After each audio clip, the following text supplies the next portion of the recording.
Hello friends, আমি শুভম। হল থেকে দেখলাম ক্রিস্টোফার নোলানের নতুন cinema the Odyssey, Hindi dubbing এর সাথে। এই সিনেমাটার হাইপ ছিল।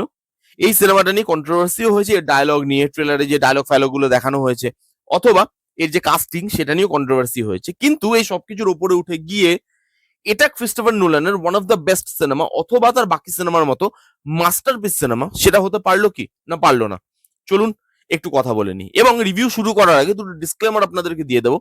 প্রথমত, যারা যারা ওডিসি বলে গল্পটা পড়েননি, শোনেননি, অথবা এই সিনেমাটা এখনো দেখেননি, তারা সিনেমাটা দেখে এসে রিভিউটা শুনবেন, কারণ এখানে আমি গল্পটা নিয়ে একটু ডিটেলে আলোচনা করব।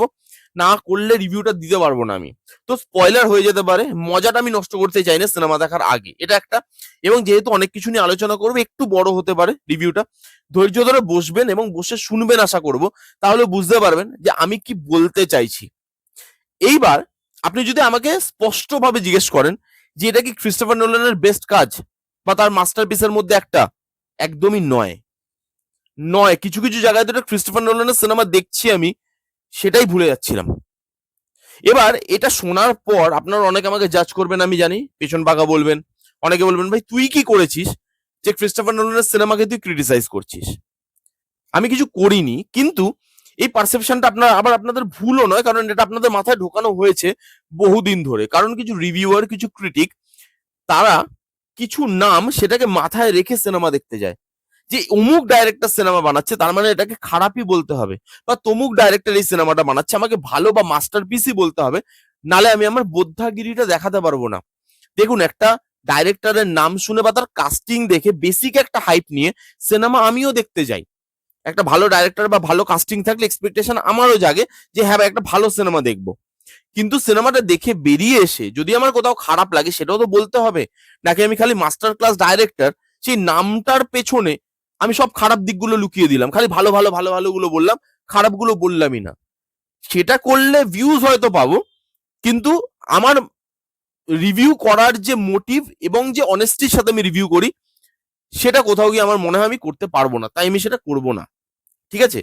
এবার এই রিভিউটা পুরো শুনুন, তাহলে বুঝতে পারবেন যে কেন আমি এই কথা বলছি, যে এটা না ক্রিস্টোফার নোলানের বেস্ট কাজ আমার একদম মনে হয়নি। গল্প বলে আপনাদের বোর করবো না, আপনারা ওডিসির গল্প সবাই কোথাও না কোথাও পড়েছেন বা শুনেছেন। খুব কম লোক আছে যারা এই গল্পটা এখনো পর্যন্ত জানেন না বা শোনেননি। তো বেসিক গল্পটা যদি একটুখানি বলি, ওডিসিয়াসের গল্প। ট্রয়ের যুদ্ধের পর ওডিসিয়াস যুদ্ধ জেতার পর তার বাড়িতে তার ওয়াইফ এবং তার ছেলের কাছে ফিরে আসতে চাইছে, কিন্তু ফিরে আসাটা এত সোজা নয়। মাঝখানে অনেকগুলো বছর কেটে যাচ্ছে, অনেক অবস্ট্রাকলস আসছে। সে যখন ট্রয়ের যুদ্ধ করেছিল, সেই যুদ্ধে সে যে পাপ করেছিল, তার যে গ্লানি, তার যে পিছু টান, সেই জিনিসগুলো তাকে তাড়িয়ে তাড়িয়ে খাচ্ছে। এবার এই সিচুয়েশনের মধ্যে দিয়ে ওভারকাম করে সে ফাইনালি তার বাড়ি অব্দি পৌঁছাতে পারছে না, পারছে না। যদি পৌঁছাচ্ছে, কিভাবে পৌঁছাচ্ছে, এই নিয়েই 3 ঘন্টার দ্য ওডিসি। এবার প্রথমে যদি পজিটিভ দিকগুলো বলি, দেখুন হোমার এমন একটা গল্প লিখে গেছে, যে গল্পটা শুধু তো একটা গল্প নয়, যেরকম আমাদের রামায়ণ বা মহাভারত শুধু গল্প নয়, সেরকম এই যে ওডিসি, এটা শুধু গল্প নয়। একটা গল্পের মধ্যে ফ্যামিলি, সেই ফ্যামিলির যে রিলেশন, সেই ফ্যামিলির যে ভ্যালিউ, একটা বাবা ছেলের সম্পর্ক, একটা ওয়াইফ এবং তার হাজবেন্ডের সম্পর্ক, তাদের ভালোবাসা, তাদের টান, যুদ্ধ, সেই যুদ্ধের সিকোয়েন্স, সেই যুদ্ধে যে ক্ষয়ক্ষতি হচ্ছে সেই জিনিসটা, বা সেই যে পাপ বোধটা আমাদের হিরোকে তাড়িয়ে মারছে। এবং এই গল্পের মধ্যে হিরো পুরোপুরি হিরোও নয়, হিরোও কিন্তু খারাপ কাজ করছে, এবং সেটা হিরো নিজেও জানে। এখানে হরর সিকোয়েন্স, এখানে ক্রিয়েচার, এখানে অ্যাডভেঞ্চার, এত কিছু লেয়ারিং এই গল্পটার মধ্যে। এই গল্পটা খারাপ কি করে হতে পারে, তাই না? মানে পৃথিবীতে কোনো মানুষ নেই যার এই গল্পটা ভালো লাগেনি। আউটস্ট্যান্ডিং গল্প, এবং বেসিক গল্পটা এত ভালো, আপনি এটা দিয়ে যখনই সিনেমা বানাবেন, আপনার সিনেমা অর্ধেক ভালো ওখানেই হয়ে গেল গল্পটার জন্য। এবং যারা গল্পটা শুনেছেন, তারা জানেন যে এই গল্পটাকে প্রেজেন্ট করতে গেলে কি লেভেলের ভিজুয়াল স্পেকটাকেল দরকার। এখানে সেই ভিজুয়াল স্পেকটাকেলটা প্রোভাইড করা হয়েছে। এখানে সমুদ্রের দেবতার যে ছেলের গুহাটায় যাবে, সেখানে আপনি ভিজুয়াল স্পেকটাকেল দেখুন। সমুদ্রের মধ্যে জাহাজ নিয়ে যাচ্ছে, এবং সেখানে তুফান আসছে, ঝড় আসছে, অবস্ট্রাকেলস গুলো আসছে, ক্রিয়েচার গুলো আসছে, সেগুলো কিভাবে দেখানো হয়েছে। জলের মধ্যে যে শট গুলো, সেগুলোকে কিভাবে নেওয়া হয়েছে। Outstanding visuals. যে আইল্যান্ড গুলোতে যাচ্ছে, বা যে যে প্রবলেম গুলো তারা ফেস করছে, সেগুলোকে যেভাবে ল্যাভিশ ওয়েতে দেখানো হয়েছে, এটা আপনি বড় স্ক্রিনে এর যে এক্সপিরিয়েন্সটা পাবেন, এর ভিজুয়াল এক্সপিরিয়েন্সটা ছোট স্ক্রিনে, মানে কেউ যদি ভাবে যে ওটিটিতে এলে দেখবো, এর সিকিভাগ এক্সপিরিয়েন্স আপনি পাবেন না। এখানে বডি হরার থেকে শুরু করে সেই জায়গাগুলো কত সুন্দরভাবে এবং ল্যাভিশ ভাবে শুট করা, আউটস্ট্যান্ডিং, এবং হরার পোর্শন ওয়ার্ক কিন্তু করে। একটা জায়গায় আছে, যে জায়গাটা আপনারা অনেকেই জানেন হয়তো, যেখানে একজন মায়াবী, সে মায়া দিয়ে খাবার খাইয়ে প্রত্যেকটা লোককে, মানে ওডিসিয়াসের যারা সাথী আছে তাদেরকে শূকর বানিয়ে দিচ্ছে। ওই সিনটাকে যেভাবে দেখানো হয়েছে, ওই সিনটা গা গোলাতে পারে, মানে ভেতর থেকে বডি হরারের ফিলটা আসবে। আউটস্ট্যান্ডিং ভিজুয়াল স্পেকট্যাকেল, এবং তার সঙ্গে সাউন্ডের কাজ। যখন ট্রয়ের যুদ্ধ হচ্ছে, যে সিনগুলো দেখাচ্ছে, যুদ্ধের সিনগুলো, ওই যে বানানো ঘোড়া, আপনারা সবাই জানেন, গল্পটা সবাই শুনেছেন বা পড়েছেন আশা করি। ঘোড়াটার থেকে যখন বেরোচ্ছে আমাদের ওডিসিয়াস, তারপর বিজিএমটা স্টার্ট হচ্ছে, পুরো যুদ্ধটা বিজিএমটা পুল অফ করলো।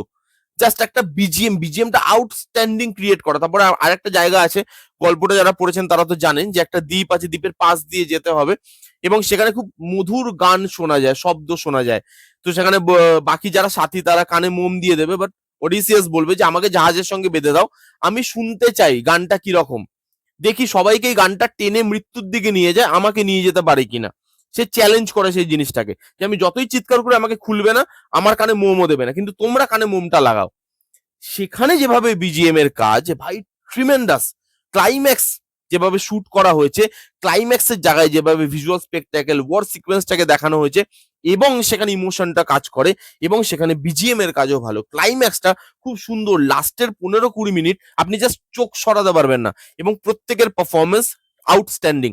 দেখুন, এর কাস্টিং নিয়ে অনেকে অনেক কথা বলেছে, বাট এই মুভিটা দেখে বেরিয়ে এসে আপনারা নিজেকে প্রশ্ন করবেন যে এর থেকে বেটার কাস্টিং হতে পারতো কি?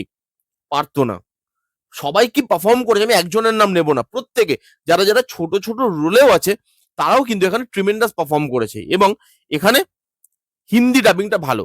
এই গল্পটার যে কোর এসেন্সটা, হিন্দি ডাবিংটা মেরে দেয় না। হলিউডে তো দেখি আমরা, বাট এখানে সেন্সিবলি না হিন্দি ডাবিংটাকে করা হয়েছে। এই ছিল মোটামুটি পজিটিভ দিক। এবার এর যদি আমি নেগেটিভ দিকগুলো নিয়ে কথা বলি, দেখুন প্রথমত ওই যে বললাম, এই গল্পটা শুধু কিন্তু একটা গল্প নয়, এই গল্পটার মধ্যে অনেকগুলো লেয়ার আছে। ক্রিস্টোফার নোলান এই গল্পটার সঙ্গে জাস্টিফাই করতে পারেনি। কেন, এবার আমি বলছি আপনাকে। ধরুন একটা গল্প, সেই গল্পটার মধ্যে অনেকগুলো সম্পর্ক আছে, তো তাদের ইমোশন কাজ করছে, এবং তাদের আপস অ্যান্ড ডাউন, তাদের যে চাওয়া পাওয়া। একটা লোক বাড়ি যেতে চাইছে, এবার তার তো অনেক পেয়েছে সে, কিন্তু সে পাওয়ার পরও তার কাছে আজকে কিছু নেই।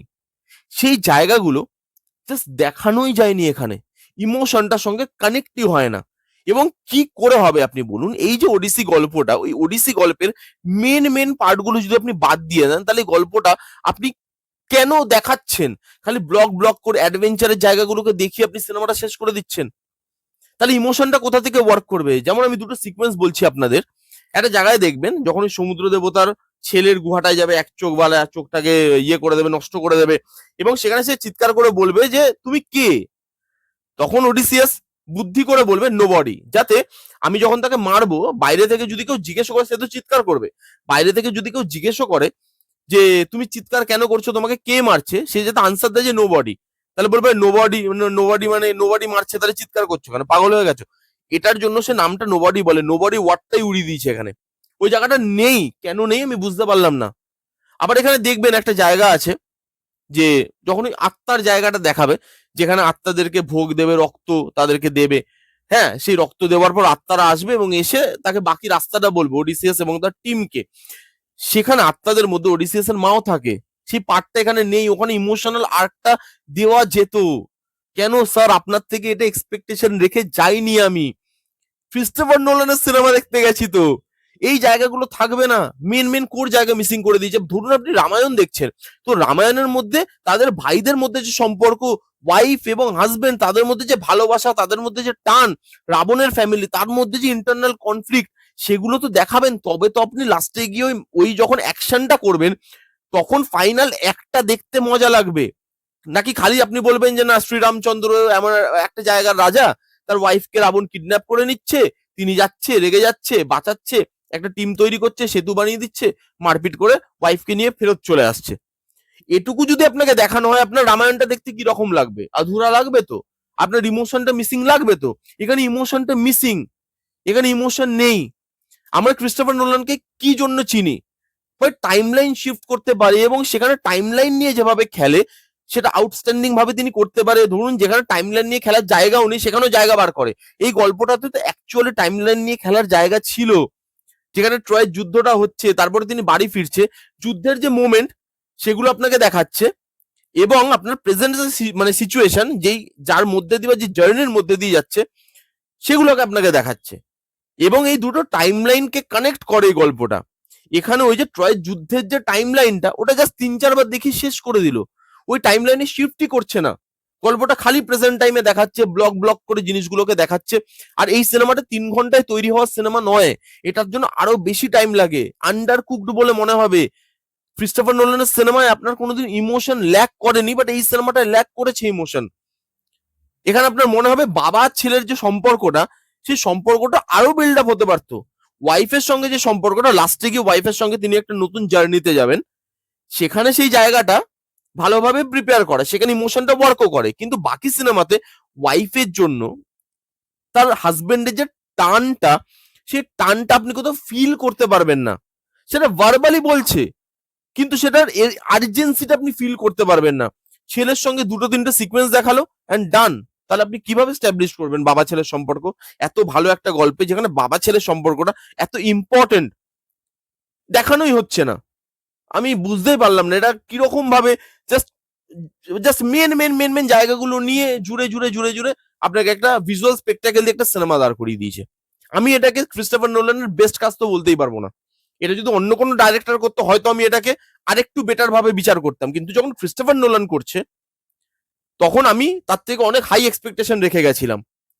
খুব অ্যাভারেজ একটা সিনেমা বানিয়েছে ক্রিস্টোফার নোলান, ভিজুয়ালি ভালো, গল্পটা ভালো, যেই ক্রিয়েচার গুলোকে দেখানো হচ্ছে, ওই যে 6টা সাপ মানে 6টা মুখওয়ালা যে একটা ক্রিয়েচার আছে, 6টা লোককে তুলবে, সেখানে যে ভিজুয়াল এফেক্ট, সেখানে যে ক্রিয়েচার গুলোকে দেখানো হবে, সেই জায়গাগুলো ভালো। বিজিএম এর কাজ থেকে শুরু করে লাইটিং এর কাজ, সেগুলো ভালো। কিন্তু খালি ওগুলো দিয়ে আপনি এই গল্পটাকে তো বিচার করতে পারবেন না। এই গল্পটার যে কোর ইমোশন, কোর এসেন্স আর আত্মাটা গল্পের, সেটাই আমার মিসিং লাগলো। এটা আমার রিয়াকশন। আপনার মত আমার মত আলাদা হতেই পারে, সাবজেক্টিভ ব্যাপার। আমার এই সিনেমাটা খুব অ্যাভারেজ একটা সিনেমা লেগেছে ক্রিস্টোফার নোলানের, ওই নামটাকে দিয়ে যদি আমি বিচার করি। এই ছিল রিভিউ দ্য ওডিসির।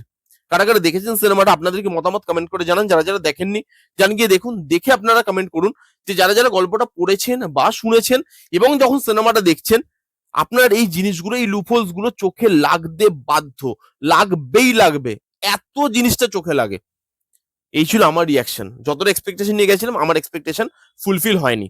এই ছিল রিভিউ। কেমন লাগলো রিভিউটা জানাতে ভুলবেন না। ভালো লাগলে please give it a Thums up, like করবেন, কমেন্ট করবেন, শেয়ার করবেন, চ্যানেলটাকে মাস্ট মাস্ট সাবস্ক্রাইব করবেন। দেখা হচ্ছে নেক্সট কোনো ভিডিওতে। ততক্ষণ bye bye, take care and be safe.